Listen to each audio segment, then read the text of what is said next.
Not long after the birth of Jesus, an angel appears to Joseph with some very specific instructions. He says to take the young child and his mother and go into the land of Egypt.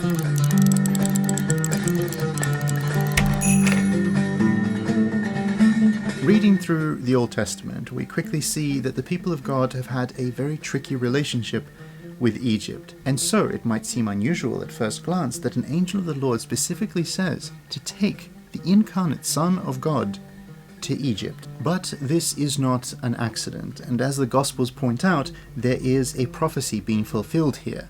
Out of Egypt I have called my son. But there is more to be found in this connection between God and Egypt and what is happening here when Jesus Christ visits an old enemy. God has a plan to bring Egypt into the light and into the truth of Christ, to reconcile with Egypt. As St. Augustine writes, Moses before had shut up the light of day from the traitors, the Egyptians. Christ, by going down there, brought back light to them that sat in darkness.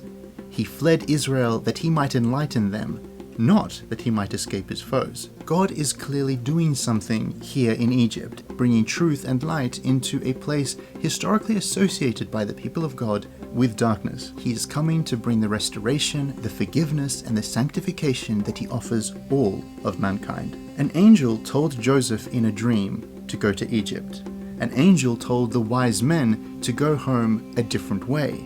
And St. John Chrysostom says that the wise men traveled through the lands that were once Babylon, and St. John makes a connection between these two journeys from the Nativity. He says that these travels show the beginnings of fair hopes proclaimed before the world. That is, since Babylon and Egypt, most in the whole earth, were burnt up with the flame of ungodliness, he, signifying from the first that he means to correct and amend both, and encouraging men to expect his bounties to the whole world, sent to the one the wise men, the other he himself visited with his mother. Several early church fathers point out that Egypt was a sort of poetic image for the entire world, the darkness of the world, a place full of sinners, of evil, and of man-made idolatry. And so when Jesus goes to the land of Egypt, it is representative of Jesus going to the darkness of our world and all of our lives. In the Gospel of Matthew, only a few short verses cover the space between the departure for Egypt and the return to Israel. Jesus would have been a small boy, no longer a baby, when they left for Egypt, and it is believed they spent around 3 years in Egypt. Not long after the events of the Bible, Egypt was transformed in a very big way by the Christian faith. A country that once warred with God now became a seat of spirituality that affected the entire Christian world. The church started here, planted by the evangelist Mark, and it is believed he wrote much of his gospel in Egypt.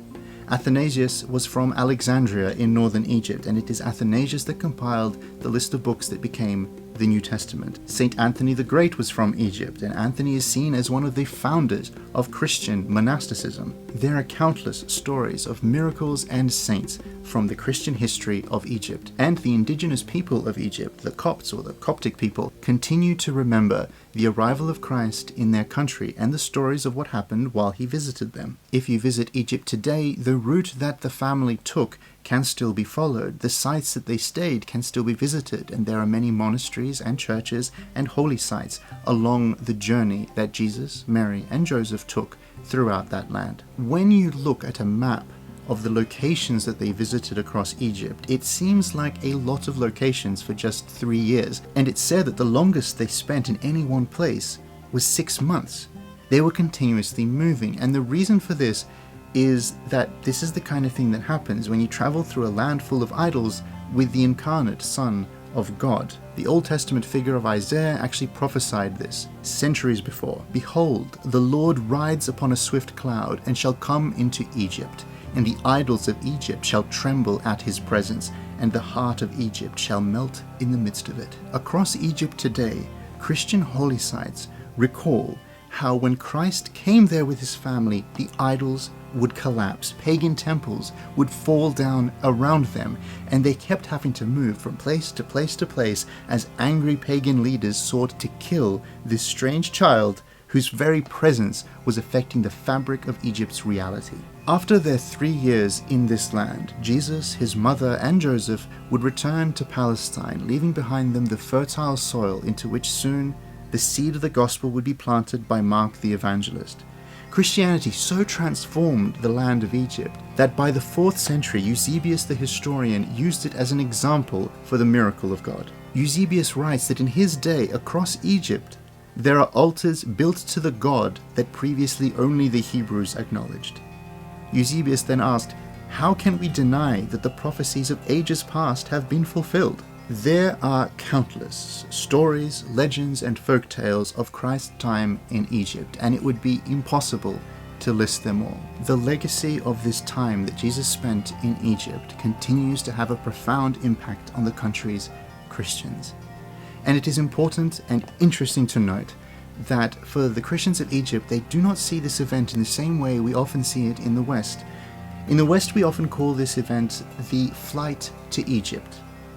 And yet, in the East, and especially for Egyptian Christians, this is not what happened. Instead, echoing the words of Augustine, this was a chosen direction, a chosen journey by Jesus Christ. And every year, on the 1st of June, the Christians of Egypt celebrate a unique festival, the entry of the Lord Jesus Christ into Egypt. Christ's arrival in Egypt is seen as a triumph, and the events of that journey are seen as a story that we should remember all the time, that Christ, as he entered the land of Egypt, comes to enter into our lives, into the darkness of our lives. St. John Chrysostom encouraged people in his age to follow the example of the Egyptian Christians. He says that for centuries they were renowned for their vices. Nevertheless, having a willing mind, they changed, and having caught fire from Christ, they set off at once on their voyage toward heaven. And so, like the Egyptian people, we too should set off on a voyage towards heaven.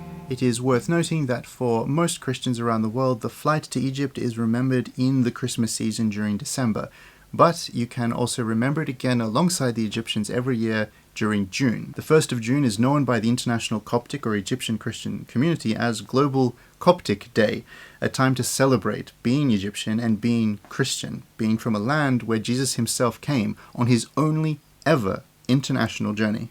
We are accompanying this episode with a Christmas tea. It is a tea inspired by gingerbread, so it has ginger and cinnamon in it, tastes Christmassy, and is very nice. It does actually taste like gingerbread.